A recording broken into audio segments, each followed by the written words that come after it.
DJ 高同李明ဘူရာယုံကမိသားကြီးလို့များလား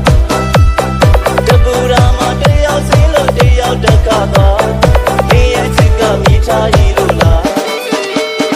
ဝေတန်ရမှာအချမိလို့လူပေးနေတာလားရှင်ဝင်တကာမှာမေးဆက်ရမှာမင်းကပြောတာလား